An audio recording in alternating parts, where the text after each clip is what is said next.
We have our test tomorrow. So start of World War II to the turning points. So I'll talk about the turning points of the war.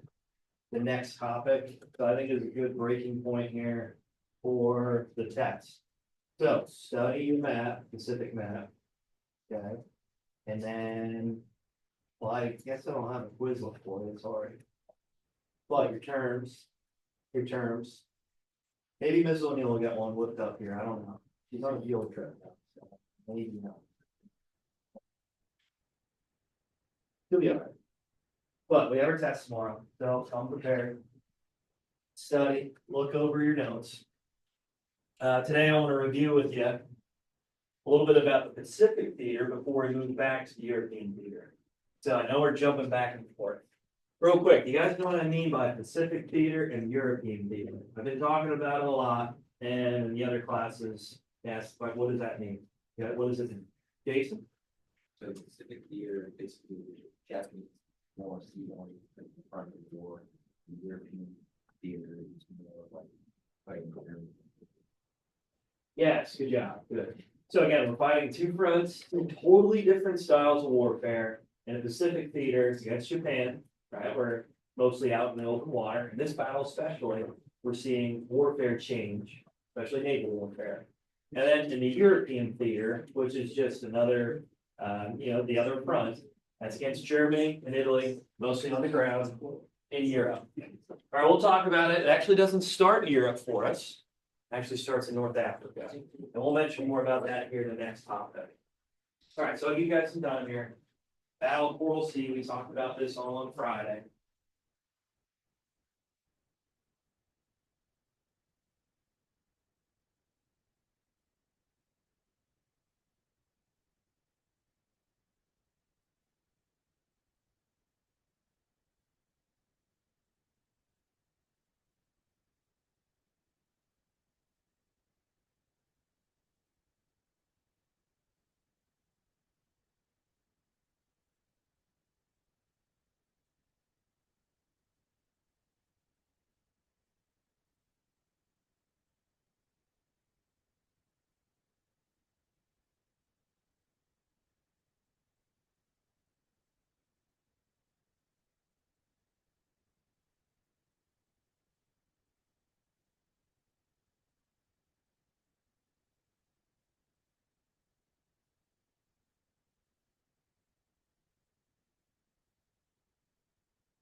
All right, so Battle of Coral Sea. All right, so we finished on Friday, talking about the Pacific theater.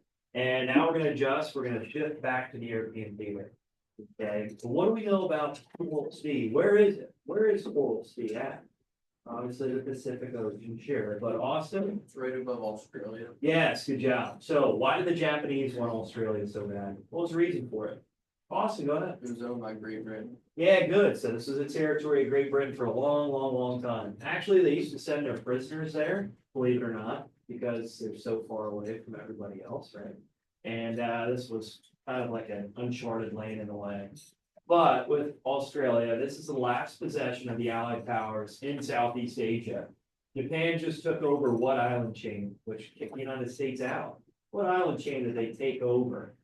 And MacArthur said, I'll be back, remember? What? The Philippines, good job. So Australia is the next target. So again, New Guinea obviously is right there too. Guadalcanal, which we'll talk a little bit about the Battle of Guadalcanal, but Coral Sea is this new point of contention. All right, so what's so significant about this battle? So again, last possession of the Allied powers, that's important to know. So if you don't have that in your vocab, your terms, or your notes, just make sure you write it down. Well, what else, Chloe? It prevented Japan from taking Australia and India.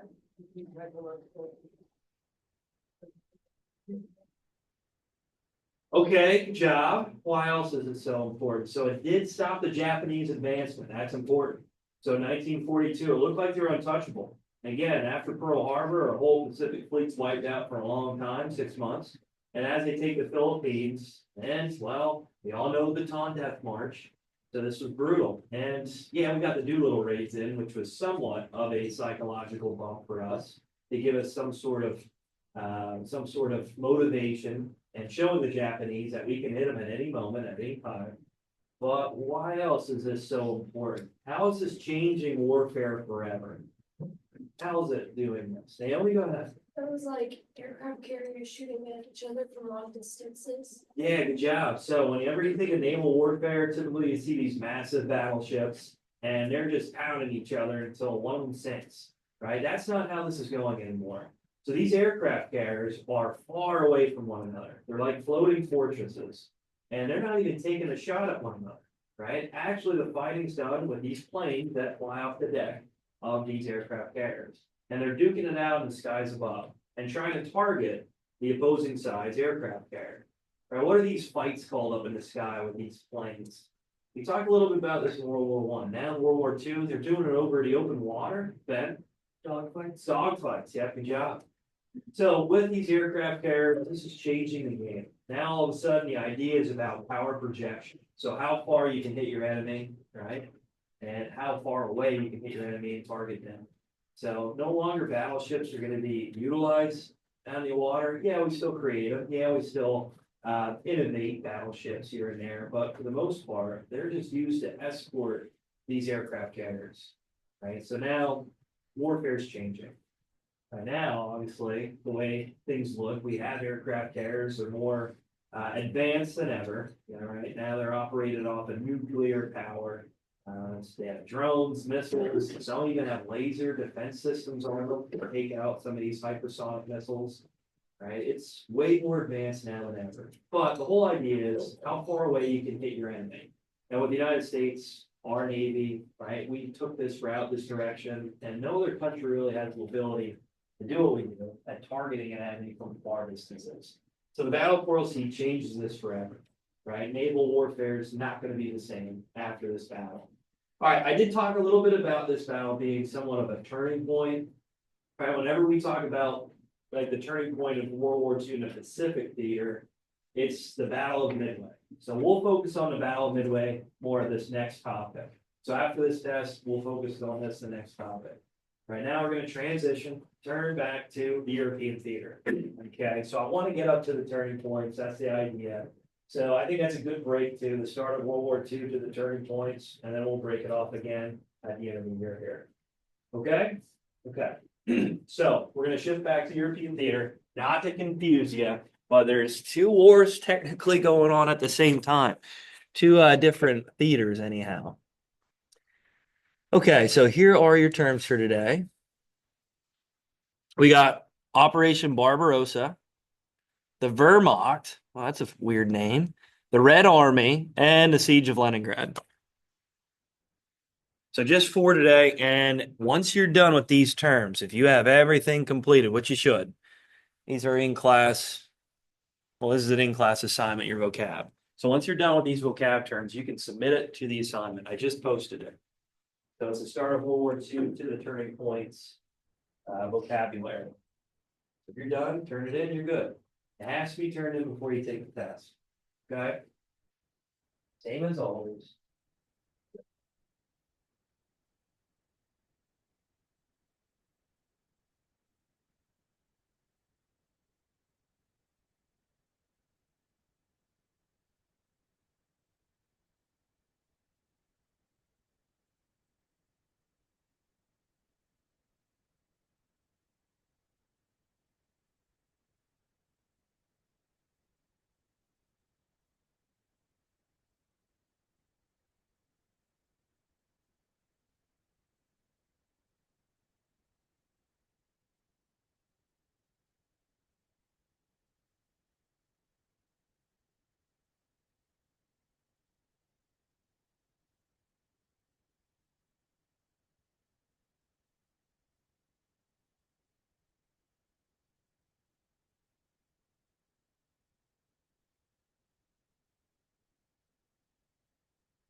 All right, so Operation Barbarossa, what do we got for this? What do we have? Go ahead, Jason. Yes, good job. So the Nazis, Germany, shifted their attention now to the Soviet Union. Right, we talked about it, right? Last chapter, especially during the interwar period with Hitler. Has he ever been a man of his word? No. Every single negotiation he ever had, every single treaty he signed, he's turned his back on those he discussed and communicated with. Right, in this case now, Operation Barbarossa, Hitler's turned his attention towards the Soviet Union. You guys remember the non-aggression pact that they had before the war started? Yeah, well, now he's going against it. All right, so we'll mention about Operation Barbarossa today with the lesson, but the biggest thing here to note is that this is the largest land invasion ever. So you can write that down, the largest land invasion ever in all of history.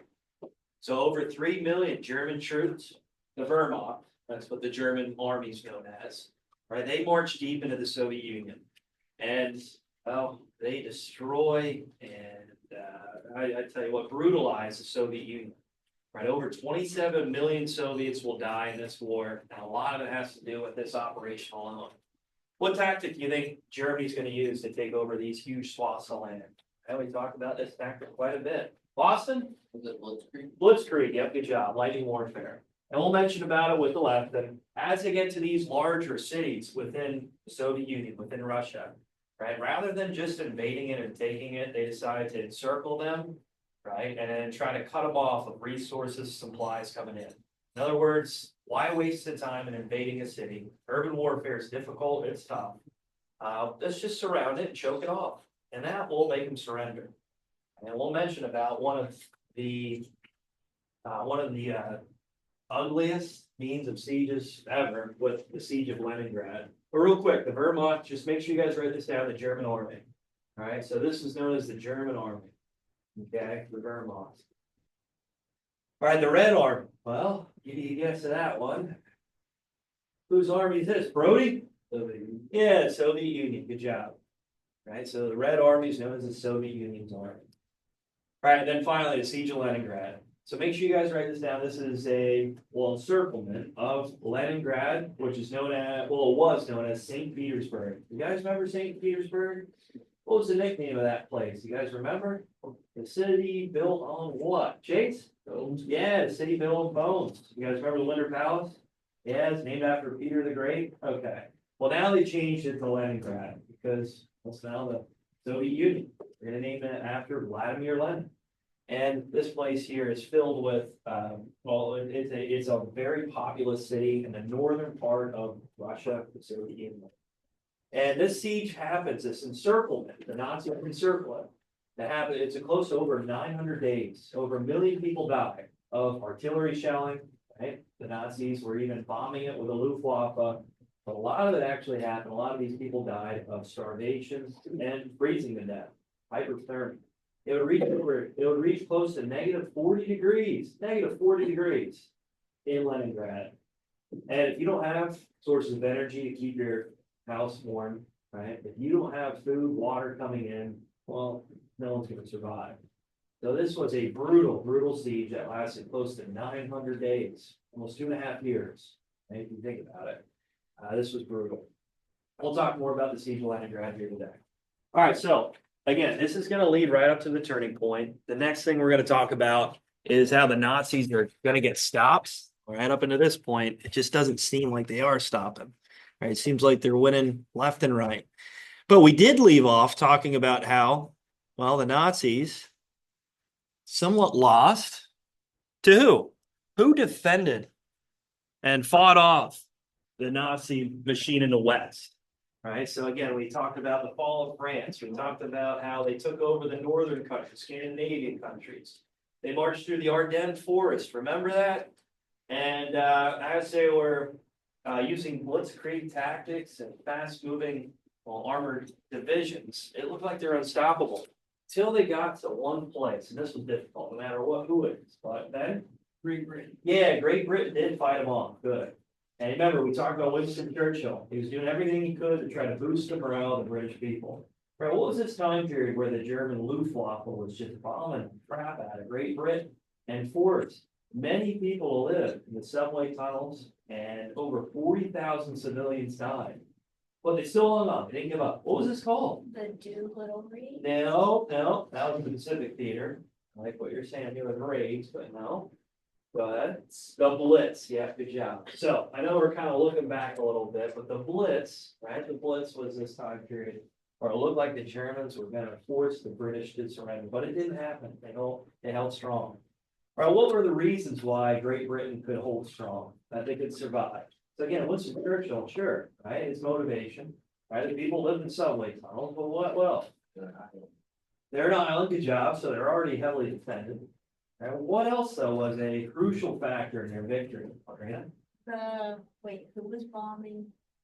The Luftwaffe, Germany was Okay, bombing Great Britain. Germany was attacking like they weren't attacking businesses, they were attacking like populated areas. Yes, civilian targets, right? So they're targeting schools and hospitals rather than manufacturing, the industries, good job. So that they could continue to pump out airplanes and different types of weaponry to defend themselves. Good job, Trina. Nice. What else though? What was their Air Force called? Do you guys remember? What was their Air Force called? This was one of the reasons why they won. Jason? All right, Royal Air. Yes, the Royal Air Force did their best here to knock out the Luftwaffe, and they did. What else was a new form of technology where they could see the Luftwaffe coming from miles and miles away across the English Channel? What was this? Radar? Radar, good job. So all these factors here played a role in fighting off the Nazis. Was there an operation? Did Hitler have a plan for the invasion of Great Britain? It never happened, but what was it called, Chase? Operation Sea Lion? Yeah, good job. Good. All right, you guys do remember this. Good. All right, so with the issues here of, well, not taking Great Britain, Germany decides to shift their attention to their true end, Bolshevism, right? Communism, the Soviet Union. Okay, again, Hitler's been talking about this ever since his rise to power, ever since he was thrown in jail, remember? With Mein Kampf. And he mentioned about who the true enemy of Nazism, the Aryan race, is Bolshevism, is communism, is the Soviet Union. All right, so as England, with this map you can see, as England's just isolated up here, right, in the North Sea, again, they're not really much of a threat to the Nazis anymore, even though, again, Hitler just couldn't take it. Right, even though Hitler couldn't set this invasion to take it, there's really not much there. Are there a lot of resources here on this island? No. But is there a lot of resources out here? Look at this. I mean, gosh, Soviet Union's huge. It's massive. It's rich with coal, oil, and all food. And for Hitler, and what was that policy he used to try to expand all of Europe? What was this called? This living space. What was that known as? Remember? Calvin? Lebensraum, good job. Look at all this Lebensraum out here. If he can conquer and take over the Soviet Union, well, he can fight off the Allies to the west, even if the United States join in. Let's face it, we didn't join in even over here in Europe yet. We didn't talk about it yet, right? We will mention about how this happens, but he could fight off the Allies to the west forever because he'll have all these resources here in the Soviet Union, right? Again, biggest reasons, hates Bolshevism, communism. Okay. And also, again, the resources, massive for the Aryan race, Lebensraum, you name it. All right, so with Operation Barbarossa, this is a three-pronged attack, okay? Over 3 million German troops, Wehrmacht, right? It's marching through the Soviet Union. And this was a surprise attack, right? Again, Stalin thought Hitler and him were buddies. I know that sounds crazy, but again, at this non-aggression pact, they agreed on. And the Soviet Union really wasn't innocent in all this either, right? In the 1930s, 1938, 1939, they're taking over land up here in Finland, okay? Down here, and what we know is Ukraine today. Okay, current events, Chase, there you go. All right, so they're taking over a lot of territory as well, leading into World War II. Again, they weren't innocent in the whole thing. And you gotta imagine, as Hitler's kind of reassuring the Western Front, he's like, wait a minute, right? What makes them not going to invade us, right? I mean, we're butting heads. We're two industrial, powerful countries butting heads in this part of the world. Sooner or later, it's going to crack, right? So Hitler thought, well, we're just going to invade them right away, use blitzkrieg attacks, and set up this invasion point. Look at it, right? The Baltic Sea all the way down into the Black Sea, where Ukraine is, right? where the war Crimea is, a point of contention today. So this is the largest invasion ever. And again, this three-pronged attack is attacking the major industrial areas in Russia, in the Soviet Union. So the first place, Leningrad. Again, known as St. Petersburg. You guys remember? Yeah, okay. And then Moscow. You all know where Moscow is. Remember Napoleon? Remember Napoleon got to Moscow and what did he see? It was already what? It was already what? Oh no, what? Yeah, it was already destroyed. Okay, so scorched earth policies. Again, Russia decided to destroy it before Napoleon could get there. And he was trying to make it his attempt up here then, to St. Petersburg. That didn't work. Well, now we have a new conqueror, Hitler, and he's gonna try to target all three at once. All right, so there's Moscow, there's Leningrad, and then down here is Stalingrad. Now, when we talk about the turning points in the European theater, Stalingrad is gonna be this key battle. Anyway, he looked like he was untouchable, right? The Germans come moving in and taking huge swaths of land with blitzkrieg tactics, with lightning warfare. The biggest thing that they did was that as they got closer to these industrial areas, these key cities, they just decided to encircle them and keep the movement going to these larger cities, these point of contentions. So, in other words, as they got to a larger city, they just surrounded it, cut off the resources, and just waited for them to starve out. Waited for them to pretty much strangle themselves and die of lack of resources and materials. Only one problem.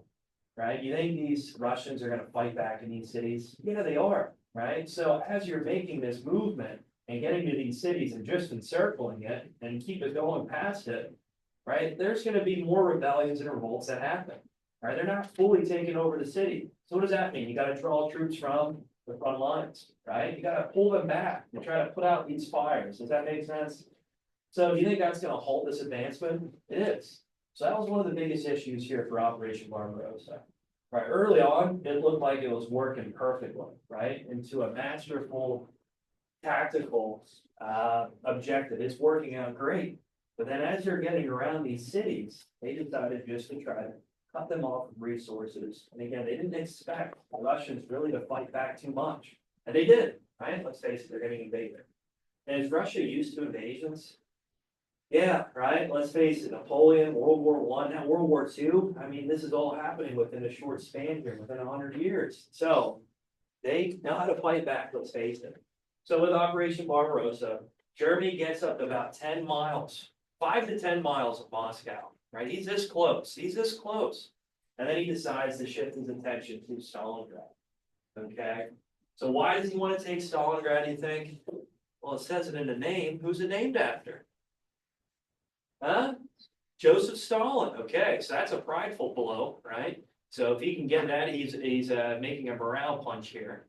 Also, it is a pivot point to the Caucasus region, right? The Caucasus is down here in the Middle East. Okay, so with the Caucasus, it's rich with oil, right? Resources that will fuel again the Nazi war machine for a long, long time against the Western powers.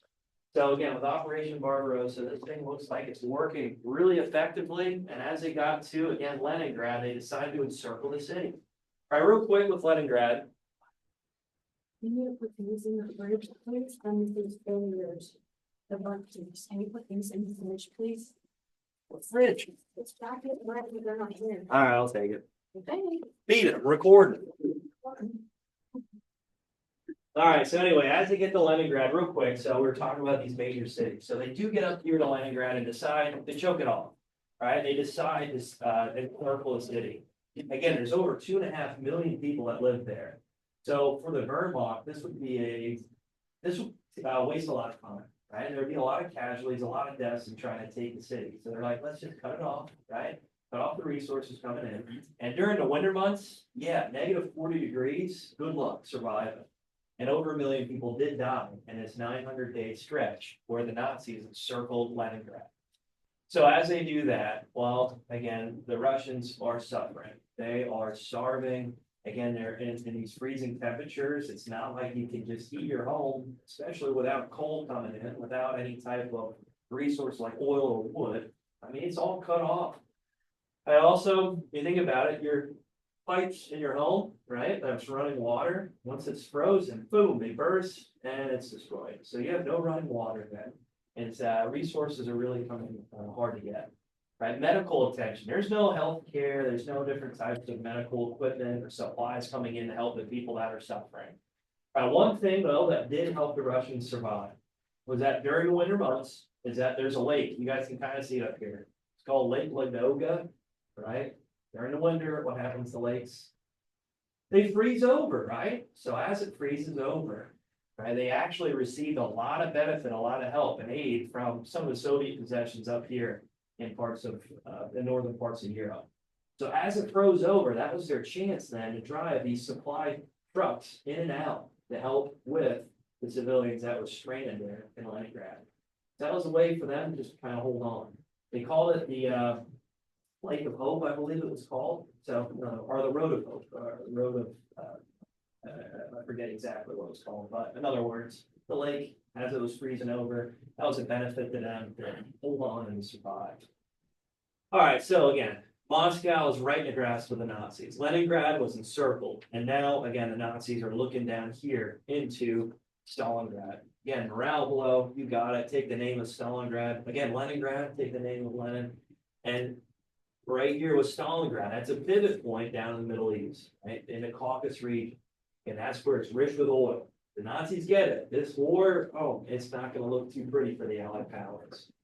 So, in other words, now we have another side here, another country adding on to the Allied powers. That's the Soviet Union, right? So you guys remember how I was talking about the Axis powers, the Allied powers? Well, now the Soviet Union's joining in with the Allies. They're getting invaded. They're getting attacked. Okay.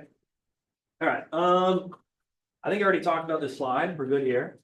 Again, the United States is going to have to join in somehow and try to fight back the Nazi war machine. And we'll mention it's going to happen in North Africa, not Europe first. We'll mention why.